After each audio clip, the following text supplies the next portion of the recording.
I watched my brother Marcus pull his Mercedes into the parking spot and I smiled.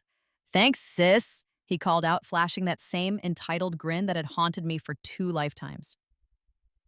You're actually useful for once. Can't believe you managed to snag the spot right by the entrance on your first week. He didn't know, couldn't know, that in exactly 4 minutes, Alexander Chen, the billionaire CEO of Chen Technologies, would arrive for his surprise inspection. He didn't know that this wasn't just any parking spot. He didn't know that the small brass plaque reading "Reserved" had been installed just yesterday, and that I had carefully positioned my car over it all week, hiding it from view. Most importantly, Marcus didn't know that I had died once already, and that I remembered every single detail of what was about to happen. No problem, I said sweetly, checking my watch. 3 minutes now. You said you had that important meeting with the department head, right? Yeah, finally going to show these people how a real professional operates. He straightened his tie in the side mirror, the same expensive tie he'd bought with the bonus he received for my work in my previous life. Not like you, filing papers in HR like some glorified secretary.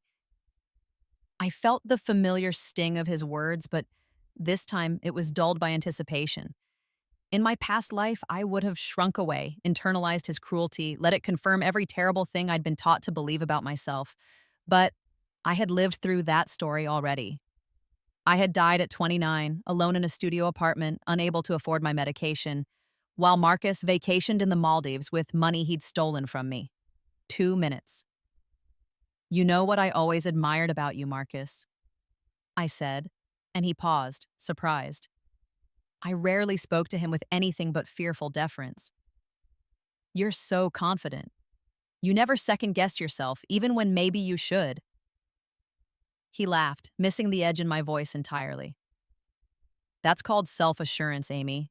You should try it sometime. Maybe then you wouldn't be stuck in an entry-level position at 24. 1 minute. A sleek black Rolls-Royce turned into the parking lot. I should get inside, I said. Good luck with your meeting. I walked toward the building, but slowly, making sure I was still within earshot. Behind me, I heard the Rolls-Royce pull up, then stop. A car door opened. Excuse me. The voice was crisp, cultured, and absolutely frigid. You're in my spot. I turned, just slightly, enough to see Marcus's face go from confusion to annoyance. Your spot? I don't see your name on it, buddy. First come, first serve, that's how parking lots work. Marcus's voice dripped with condescension. Maybe if you got here earlier, you wouldn't have this problem. I'd forgotten how breathtakingly stupid my brother could be. Or maybe I had blocked it out the way I'd blocked out so many painful memories. I see. Alexander Chen stepped fully out of his vehicle. Even from a distance, his presence was commanding, tall, impeccably dressed, with the kind of quiet authority that came from generational wealth and absolute power. And you are?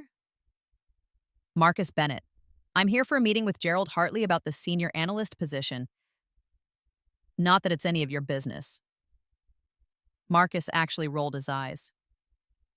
Look, I'm going to be late. You can take this up with building management if you have a problem. Marcus Bennett, Alexander Chen repeated slowly, and I saw him pull out his phone. He made a brief call. Ms. Peterson, please come to the front parking lot immediately and bring the hiring documentation for the candidate interviewing with Gerald Hartley this morning. Is that really necessary? Marcus huffed. It's just a parking spot. You corporate types are so uptight about the stupidest things. The frost in Alexander Chen's expression could have caused a new ice age. I forced myself to walk into the building, though every fiber of my being wanted to stay and watch. But I knew what would happen next because I had been there in my previous life, not as a participant, but as a witness. In my first life, I had watched Alexander Chen fire an executive on the spot for taking his parking space and then doubling down with insults. The man had been blacklisted from every major tech company in the state. Marcus, of course, didn't know any of this. In my previous life, he hadn't even applied to Chen Technologies. He'd gone to work for a competitor where he'd systematically stolen my ideas and passed them off as his own after our mother gave him access to my personal laptop because family should share everything. But this was my second chance, and I had orchestrated every detail differently. The death had been stupid and preventable. A car accident at an intersection I'd crossed 1,000 times. One moment I was there, the next I was waking up in my college dorm room, 6 years in the past, my 29-year-old mind crammed into my 23-year-old body. The date was August 15th, 2019, exactly 1 week before I was due to start my first job at Chen Technologies. I had sobbed for hours that first day, overwhelmed by the disorientation, the impossible second chance, the sheer weight of knowing everything that was about to go wrong. But then the shock faded and the anger set in. The deep, bone-searing rage at everything my family had done to me, everything they had stolen, every way they had broken me down and convinced me I deserved it. My mother had always made it clear that Marcus was the important one. He was the eldest, the son, the one who would carry on the family name. Never mind that we were solidly middle class and there was no fortune or legacy to inherit. From childhood, his needs came first. His sports equipment, his tutors, his college fund.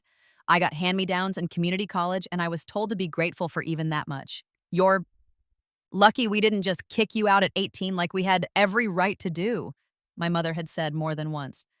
The least you can do is help your brother succeed. And help him I did. Because I didn't know any better. I proofread his papers, tutored him through classes he was failing, gave him my savings when he needed money.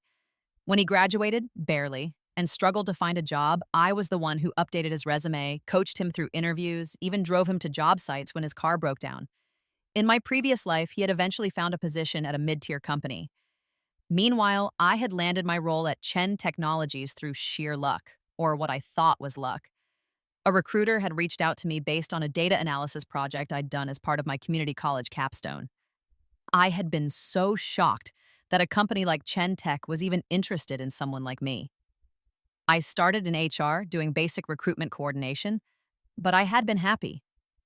For the first time in my life, I was away from my family's constant demands. I had my own apartment, my own money, my own life. That lasted exactly 6 months. Marcus had shown up at my apartment on a Friday night, all charm and brotherly affection. He took me out to dinner, a rarity, and listened to me talk about my work. I had been so starved for familial approval that I hadn't noticed the way he kept steering the conversation back to the projects I was working on, the systems I had access to, the people I worked with.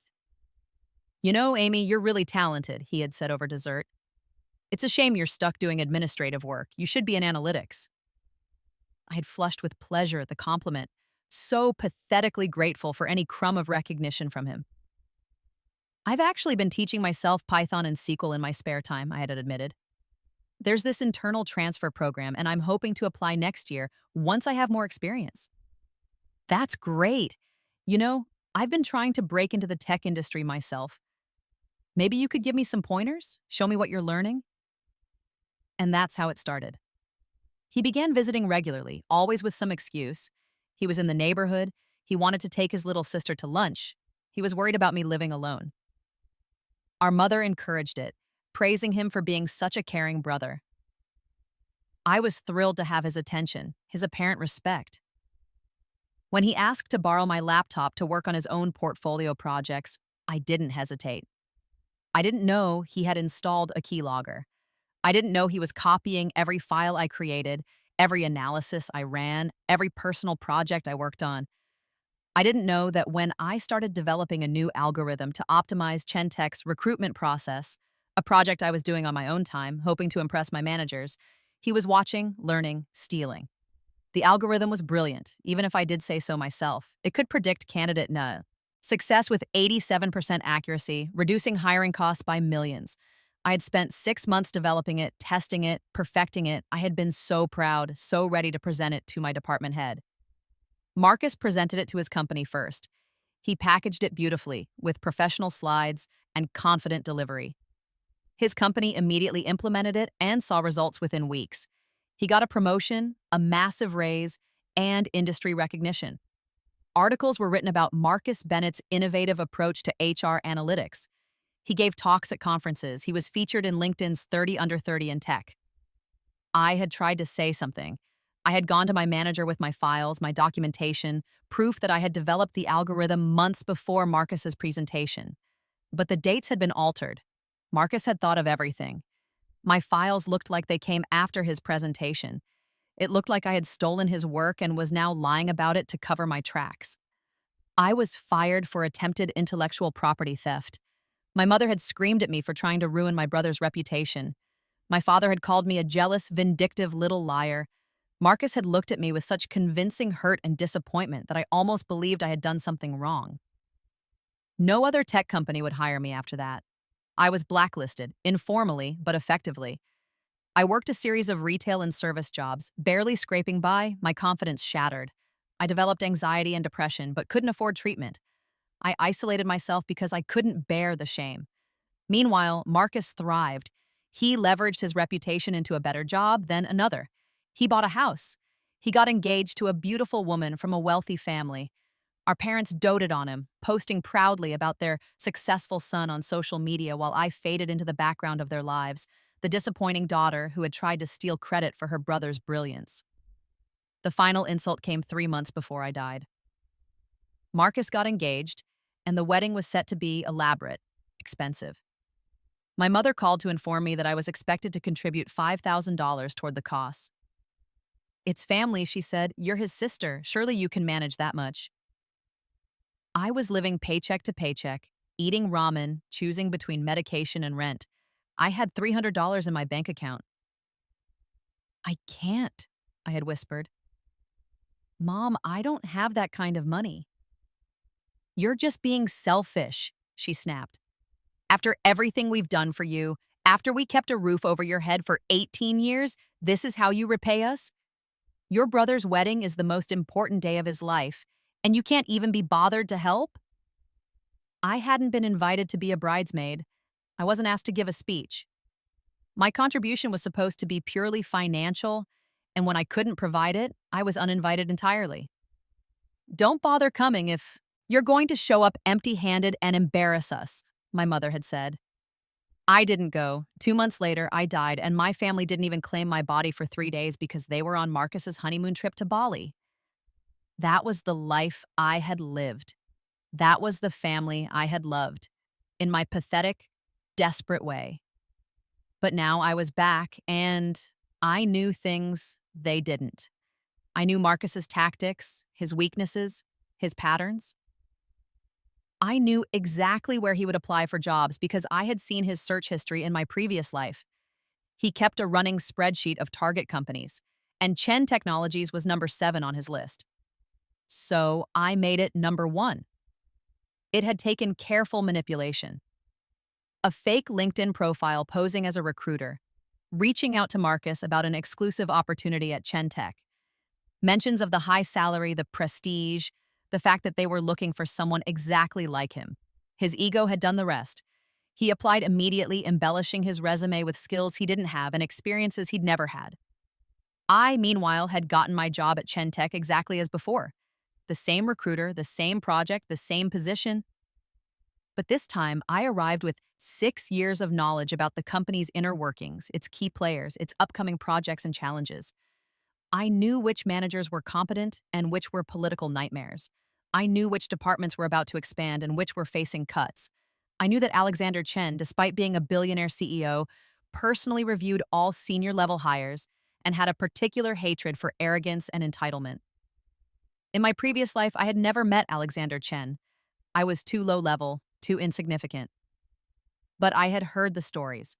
The parking spot incident was legendary in company lore, a cautionary tale told to every new hire about respecting company culture and hierarchy.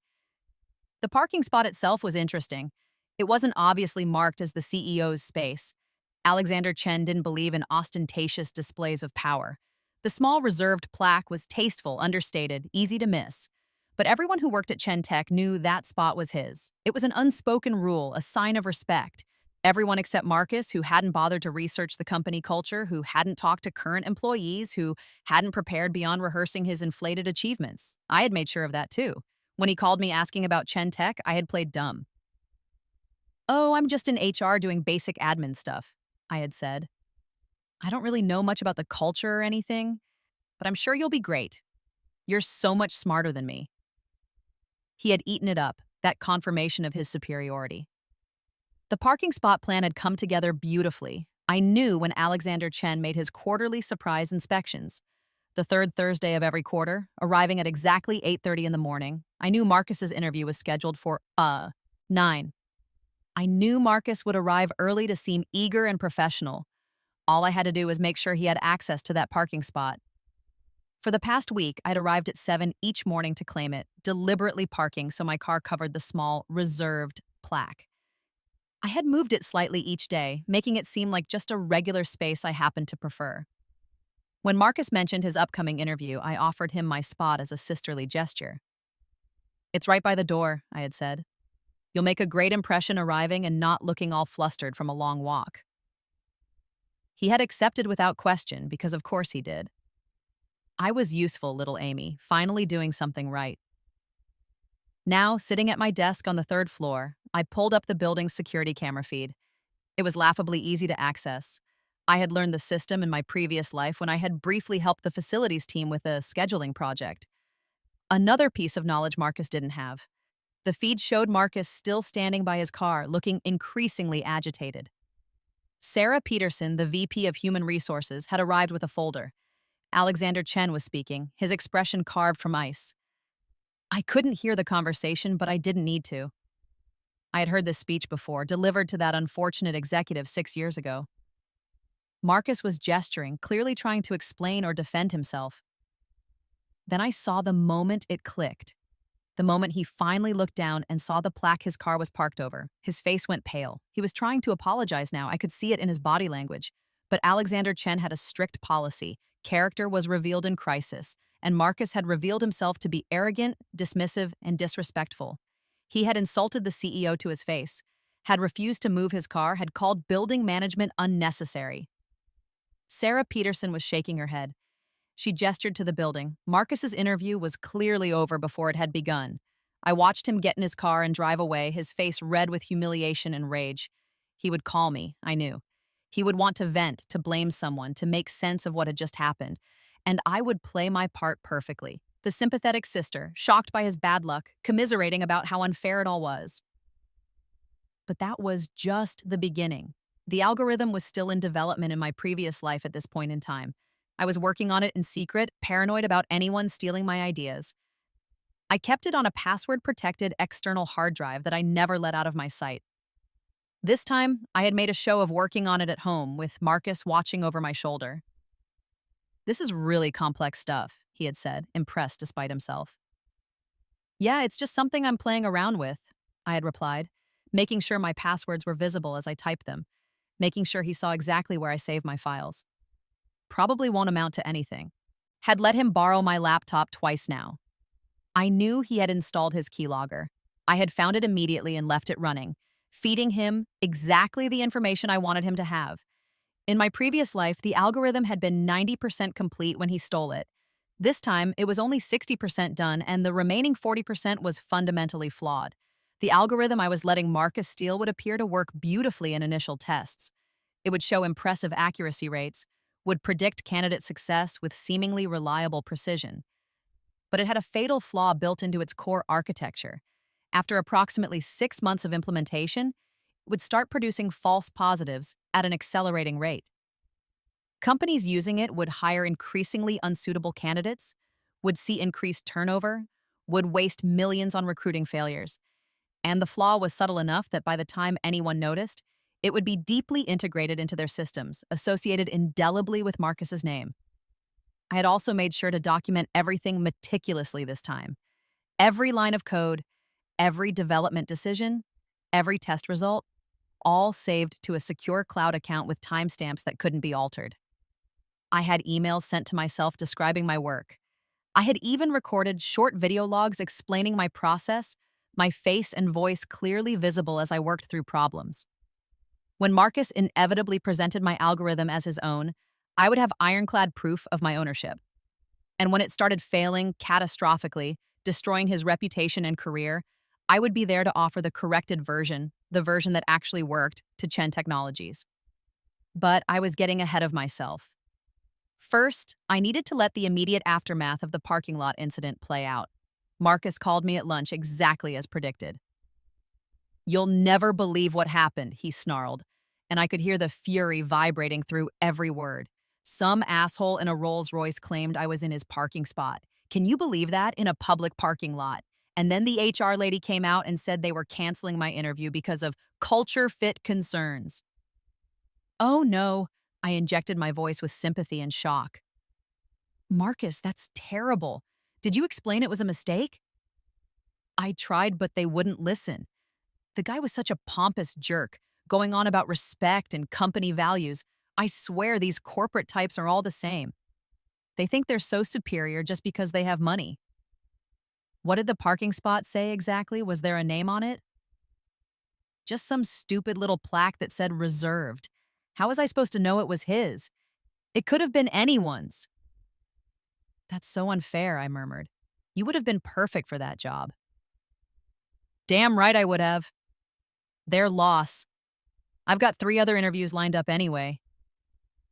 Companies that actually appreciate talent instead of getting hung up on. Stupid parking politics. I'm sure something better will come along, I said. And I meant it, though not in the way he thought. Over the next few weeks, I watched Marcus's job search grow increasingly desperate. The 3 interviews he mentioned didn't go well. In one case, the hiring manager had a friend at Chen Tech and had heard about the parking lot incident. The tech industry was smaller than people realized, especially at the executive level. Word traveled. Marcus, unable to understand why doors kept closing, became more bitter and paranoid. He started calling me more frequently, and I played the supportive sister role perfectly.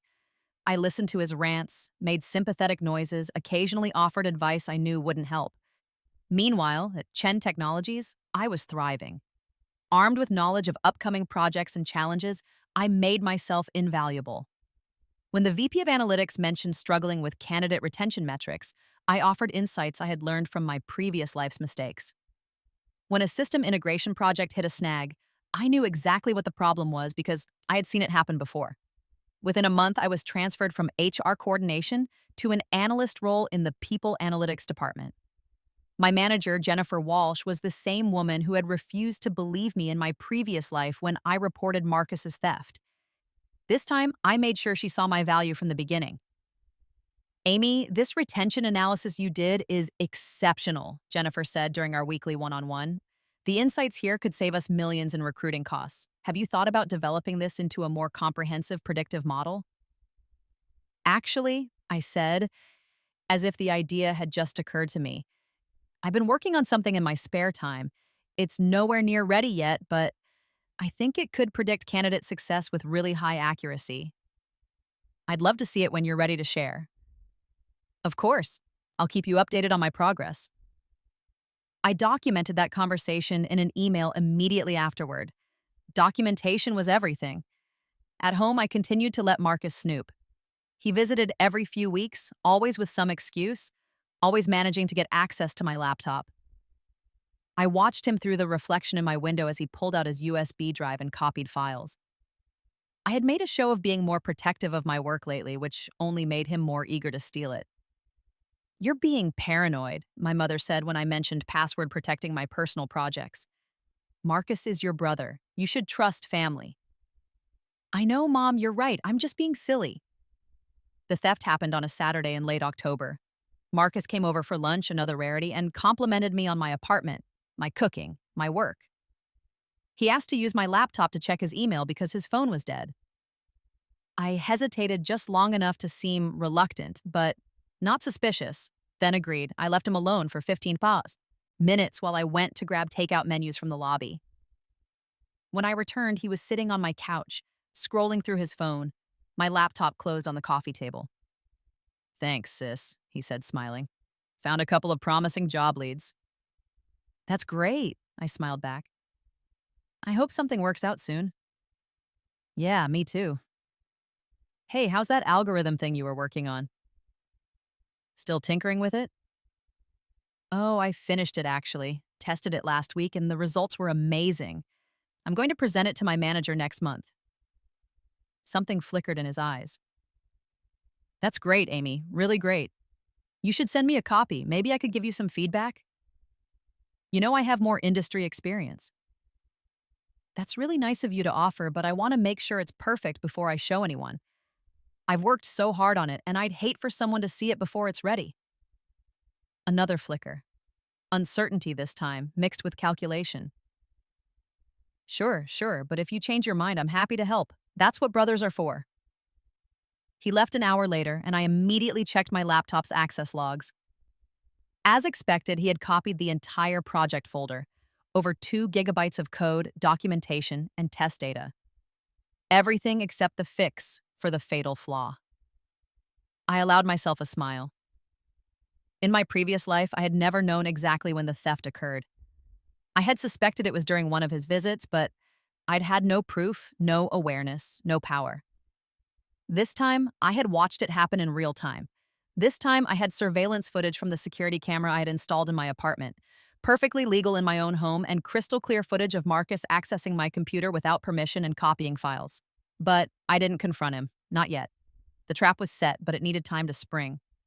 2 weeks later, Marcus called me, his voice bright with forced cheer. Hey, Amy, great news. I got a job. Oh my God, that's wonderful. Where? Datadyne Solutions. It's a mid-sized firm, but they're growing fast. The pay is decent, and they really seem to value my expertise. He paused. Actually, during my final interview, I mentioned that algorithm concept we talked about. You know, the predictive hiring model? They were really interested. I might develop it as one of my first projects there. My hand tightened on my phone. That algorithm concept? Yeah, you remember we brainstormed it together over lunch that one time. I've been developing the idea since then, really fleshing it out. They think it could be a game changer for the company. We had never brainstormed anything together. He was already rewriting history, setting up his narrative. Oh, I said quietly. Right, that's great, Marcus. Thanks. Hey, I should go. First day is Monday and I need to prepare. Talk soon. He hung up before I could respond. I sat in my apartment staring at my phone, and for a moment the old hurt threatened to surface. Betrayal, the casual cruelty of it, the way he could steal my work and sleep soundly at night. But then I remembered. I had already lived through this. I had already been destroyed by it. This time, I knew how the story ended, and I was writing a different conclusion. I opened my laptop and began compiling my evidence.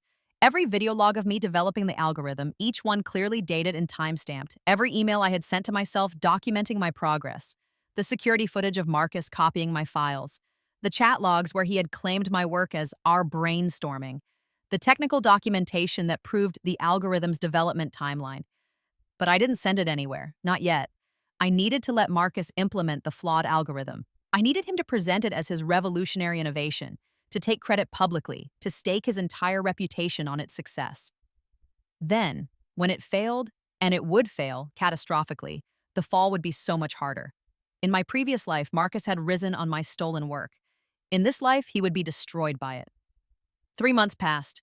I monitored Marcus's career from a distance, watching his LinkedIn updates, his Twitter posts, his increasingly smug family dinner conversations. Datadyne had implemented his innovative algorithm, and initial results were promising. He had been promoted to senior analytics manager. He gave a presentation at an industry conference about revolutionizing recruitment through predictive modeling. Our mother was insufferable about it. Your brother's doing so well, she said during Sunday dinner in January. They're already talking about making him director of analytics. Can you imagine? Not even 30 and already on track for a director-level position. That's wonderful, I said, and I meant it. The higher he climbed, the farther he would fall. You should be more like him, Amy, my father added. Marcus has ambition, drive.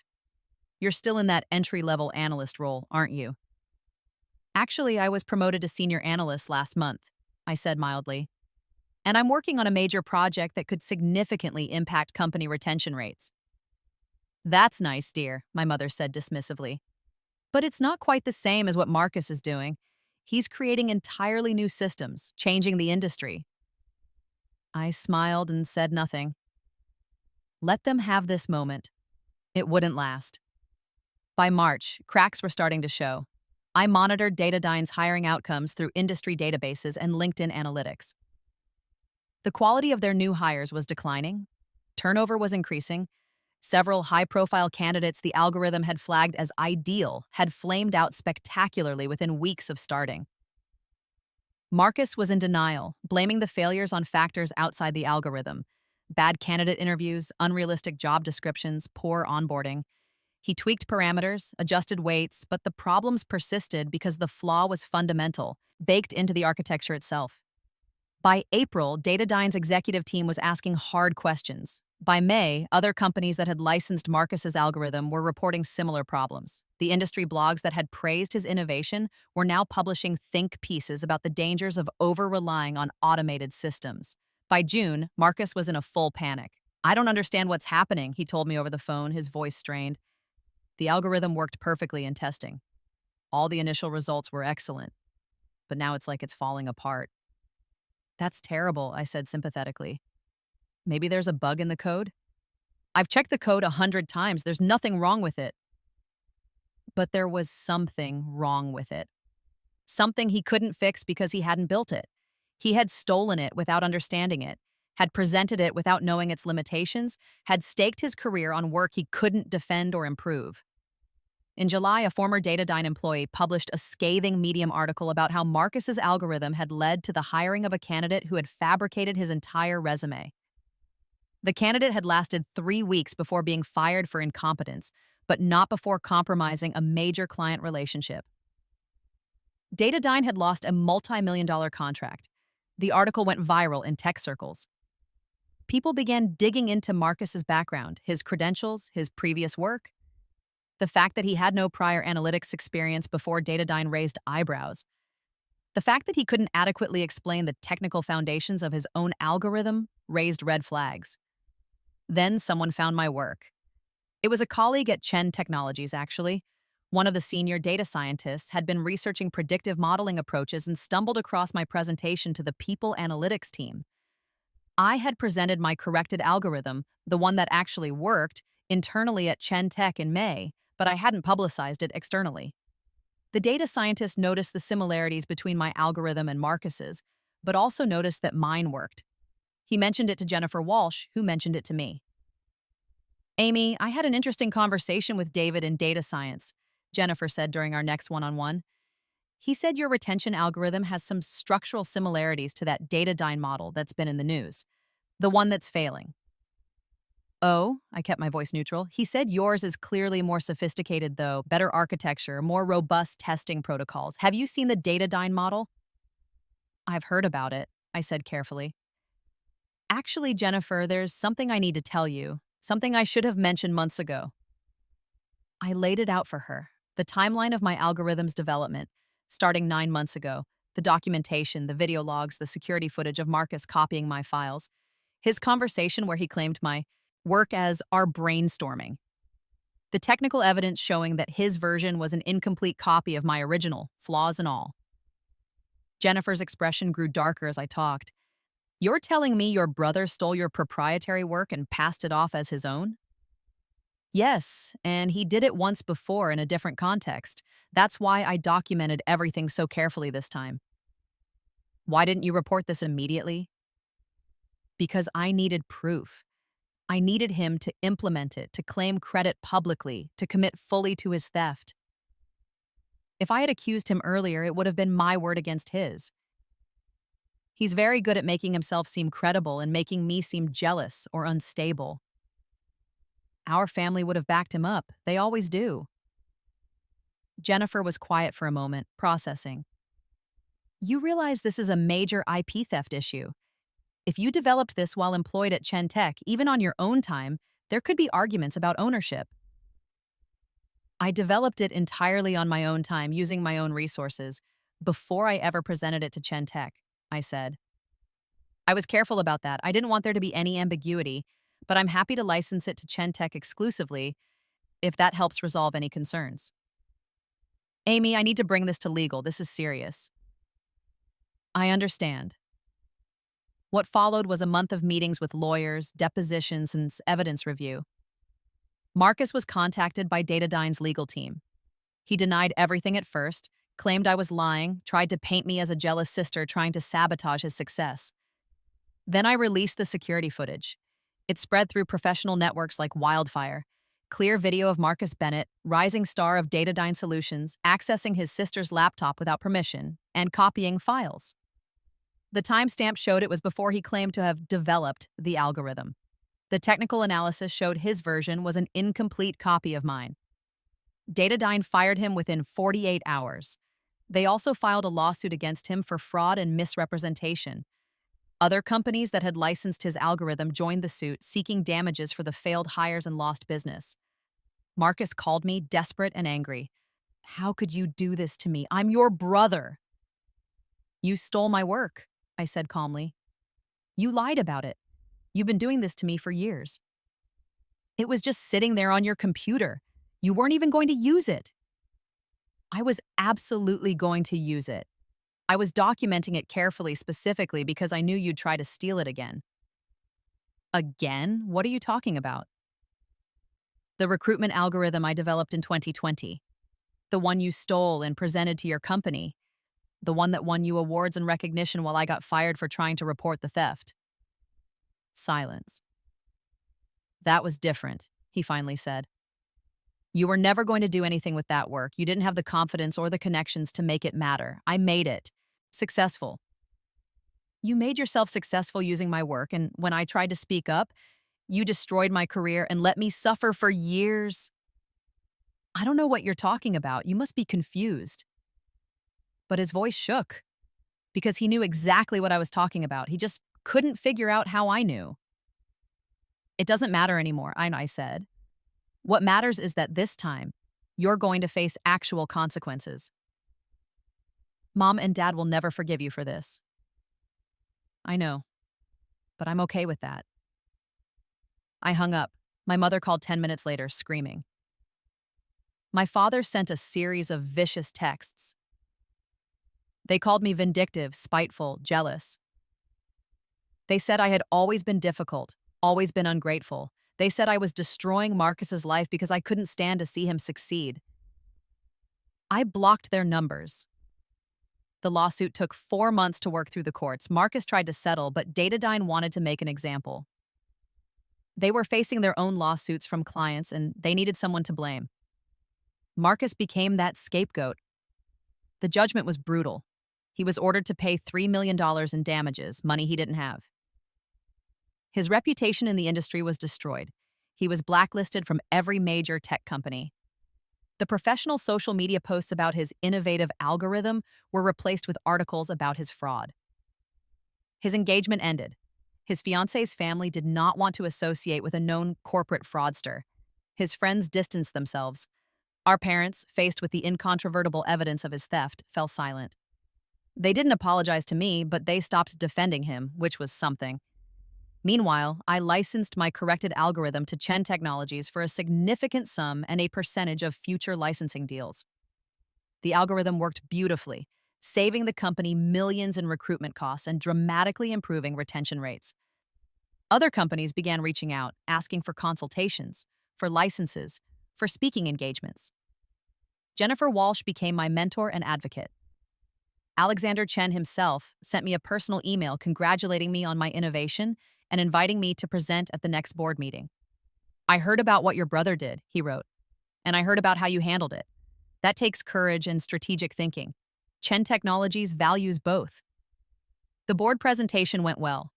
So well that I was offered a newly created position, Director of People Analytics and Innovation, reporting directly to the VP of Human Resources. The salary was more than I had made in my entire previous life combined. The title came with equity, with respect, with opportunity. On my first day in the new role, I arrived early. Not to claim the parking spot by the entrance. That would always be Alexander Chen's, a reminder of where this all began. Instead, I parked in the garage, walked through the lobby with my head high, and took the elevator to my new office on the executive floor. The office had a window. In my previous life, I had never even imagined working somewhere with a window. I sat at my desk and opened my laptop. There was an email from Marcus sent at 3 a.m. The subject line read, "Please." I didn't open it. There was nothing he could say that would change anything, nothing that would make me regret my choices. He had taught me through the years of cruelty and theft that family didn't mean unconditional forgiveness. It meant nothing if it wasn't backed by love and respect. Instead, I opened my calendar and reviewed my week. Meetings with department heads, interviews for my growing team, a speaking engagement at a tech conference. I had projects to launch, ideas to develop, a career to build. A real career this time, one based on my own work, my own merit. My phone rang. It was Jennifer. Amy, do you have a minute? Alexander wants to discuss expanding your algorithm to our international offices. I'll be right there. I stood, straightened my jacket, and looked out my window at the parking lot below. I could see the CEO's reserved spot, empty for now, but respected nonetheless. Next to it, Marcus's Mercedes had sat for exactly 4 minutes before Alexander Chen arrived, and everything changed. 4 minutes. That's all it had taken to set this whole chain of events in motion. One small act of carefully orchestrated kindness, giving my brother my parking spot, had led to his complete downfall. I had died once, alone and broken, destroyed by the people who should have protected me. I had been given an impossible gift, a second chance, knowledge of what was coming, the opportunity to rewrite my story. And I had rewritten it beautifully. As I walked to Alexander Chen's office, I passed a framed quote in the hallway, and "The best revenge is not to be like your enemy." Marcus Aurelius. I smiled. The philosopher emperor was wrong, at least in this case. The best revenge wasn't just being better than your enemy. It was watching them destroy themselves with the very tools they had tried to use to destroy you. It was giving them exactly enough rope to hang themselves and then standing back to watch them tie the noose. It was offering a parking spot at exactly the right moment. The Chen Technologies parking lot was full when I left work that evening at 7 p.m. The summer sun was setting, painting the sky in shades of orange and gold. I sat in my car for a moment, windows down, breathing in the warm air.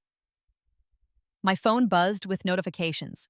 LinkedIn messages from recruiters, emails from industry professionals wanting to connect, a text from Jennifer asking if I wanted to grab dinner and celebrate my first week as director.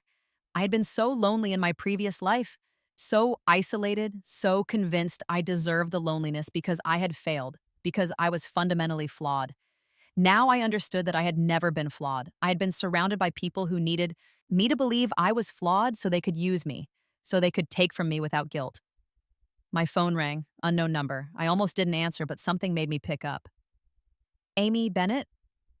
A woman's voice, professional and warm. Yes? This is Dr. Sarah Chen from Stanford University's Business Analytics program. I saw your presentation at the Tech Innovation Summit last month. Your work is remarkable. I'm calling to see if you'd be interested in a guest lecture position and possibly a research collaboration with our graduate program. Stanford. In my previous life, I had applied to their master's program and been rejected. I had taken it as confirmation that I wasn't good enough, that I didn't belong in elite academic spaces.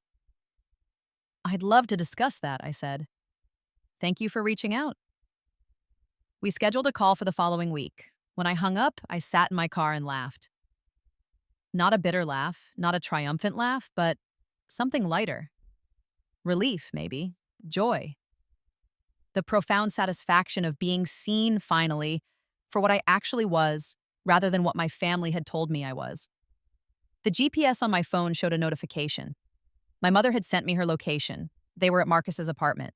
She had probably meant to send it to a family group chat I was no longer part of. I didn't open the message. Instead, I drove home to my apartment.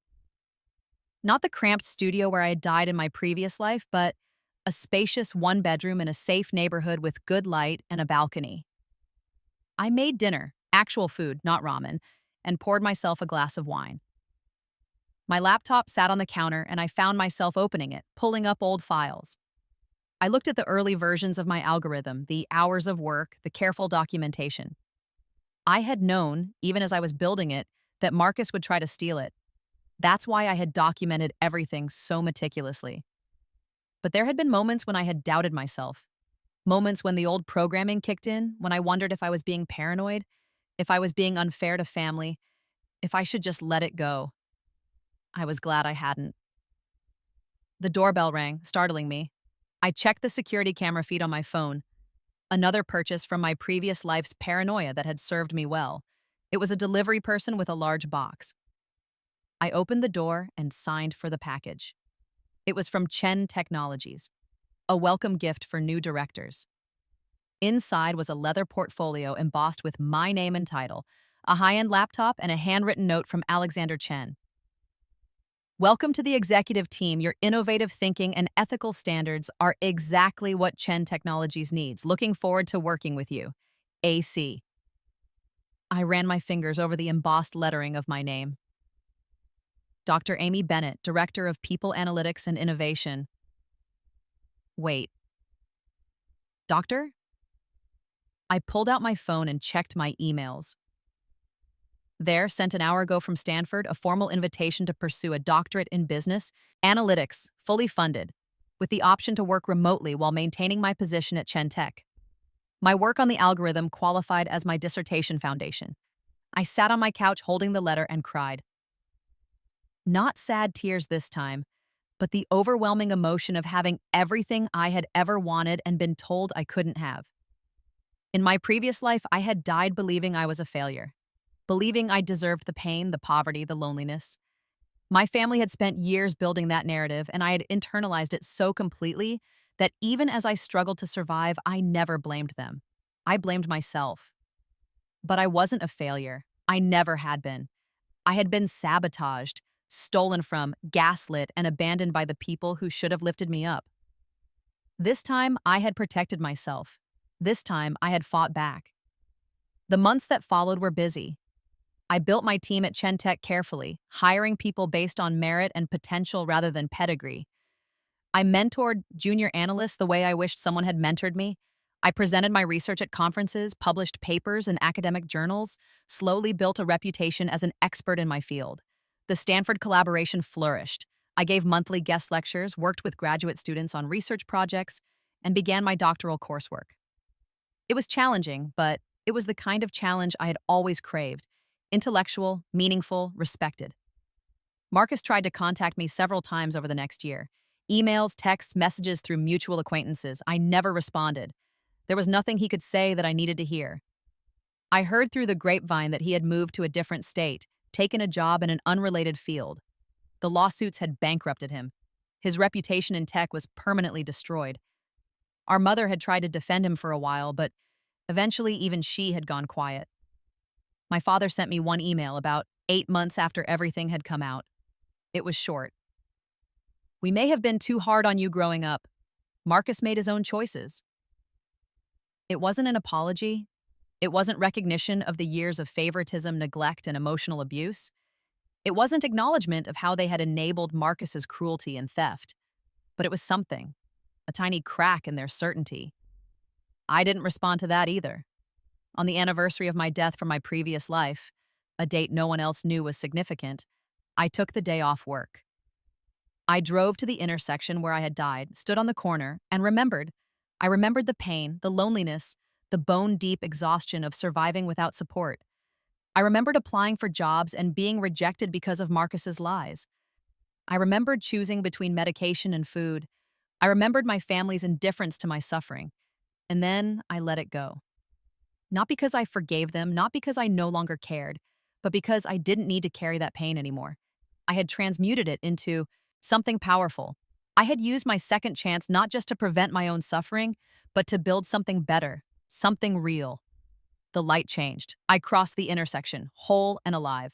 2 years after my rebirth, Chen Technologies went public. As a director with significant equity, I became wealthy overnight. Not Marcus-level wealthy from my previous timeline, but actual, substantial, life-changing wealth.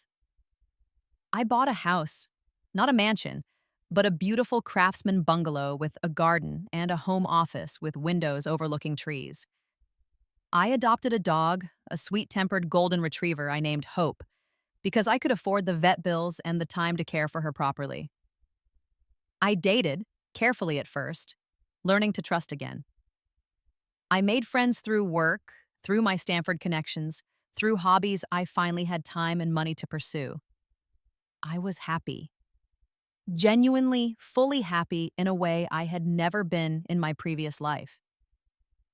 The parking spot incident became a story I told occasionally, at dinner parties or team bonding events. The time I gave my brother my parking spot and accidentally got him blacklisted from his dream company.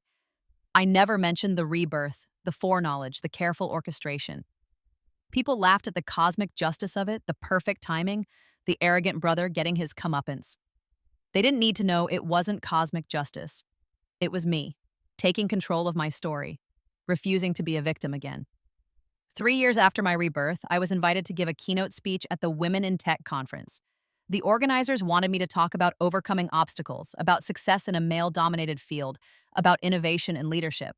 I stood on that stage looking out at hundreds of young women, and I thought about my previous life, about dying alone, believing I had failed, believing I deserved to fail. The thing about success, I told them, is that sometimes the people closest to you will be the ones who try hardest to prevent it. Not out of malice necessarily, but out of their own insecurity, their own need to feel superior, their own inability to imagine you as anything other than what they've decided you are. The audience was quiet, attentive. I had a family member who stole my work, who took credit for my ideas, my code, my innovation, who let me take the fall when things went wrong and claimed the glory when things went right. For years, I believed this was normal. I believed family meant sacrifice, meant putting others first, meant accepting whatever treatment they gave me because blood was supposed to be thicker than water. I paused, took a breath. But here's what I learned. Loyalty is earned, not owed. Respect is mutual, not hierarchical. And sometimes the most important thing you can do is protect your work, document everything, and refuse to let anyone, family or otherwise, convince you that you deserve less than you've earned. The applause was thunderous. After the speech, dozens of young women came up to me with their own stories. Sisters who stole their ideas, mothers who sabotaged their interviews, fathers who gave opportunities to brothers while telling daughters to be supportive. The same patterns replicated across different families, different industries, different lives. I listened to each story, gave what advice I could, and thought about how my previous life's suffering had at least given me this: the knowledge that they weren't alone, that they weren't crazy, that they didn't deserve it. That evening, I checked my email and found a message from an address I didn't recognize. The subject line read, "From Marcus." I almost deleted it, but curiosity won out. The email was long, rambling. He talked about his therapy, his recovery from bankruptcy, his attempts to rebuild his life in a new city. He talked about coming to understand his behavior as a pattern of entitlement and narcissism, products of parental favoritism and toxic masculinity. He talked about being sorry. "I know you'll probably never forgive me," he wrote. "I know I destroyed your career, your relationships with our family, years of your life. I know saying sorry doesn't fix any of that, but I want you to know that I understand now what I did. I understand that I was wrong. And I'm genuinely happy for your success. You deserved it. You always deserved it." I read the email twice. Part of me, the part that had loved him once, the little sister who had looked up to her big brother, wanted to believe in his redemption, wanted to write back, to rebuild, to have family again. But I had learned the hard way that people don't change just because they say they have, that words are easy and actions are what matter, that forgiveness, when given too readily, can become another form of self-betrayal. I closed the email without responding. Maybe someday I would believe in his change. Maybe someday I would be ready to forgive. But that day wasn't today and might never come. And that was okay. 5 years after my rebirth, I defended my doctoral dissertation. Dr. Amy Bennett, PhD in business analytics from Stanford University. My parents weren't there. We hadn't spoken in years, but Jennifer was there and several colleagues from Chen Tech and friends I had made in my new life. The dissertation was on ethical frameworks for predictive analytics, specifically addressing how to prevent the kind of flawed systems Marcus had deployed. It was well received, adding to my growing body of published work. After the defense, we went to dinner to celebrate. Jennifer raised her glass in a toast. To Amy, who took every obstacle and turned it into an opportunity, who turned betrayal into innovation, who proved that the best revenge really is success. We clinked glasses and I thought about that parking spot, about 4 minutes that changed everything, about a small brass plaque and a man too arrogant to see what was right in front of him. People called it luck, what had happened to Marcus, the cosmic timing of Alexander Chen arriving just as Marcus was being his worst self, The perfect storm of arrogance meeting consequence. But it wasn't luck, it was strategy, it was knowledge. It was taking every painful lesson from a previous life and using it to rewrite the story. I had been given an impossible gift, a second chance. And I had used it not just to save myself, but to become the person I was always meant to be. Not despite my family's abuse, but in defiance of it. The little girl who had been told she was lesser, who had been taught to doubt herself, who had died alone and forgotten. She got her happy ending. And Marcus? He got exactly what he deserved, not because of cosmic justice or karma, but because I had given him my parking spot, and I had known exactly what would happen when I did. Some might call it revenge. I called it justice. Either way, it was deeply, profoundly satisfying.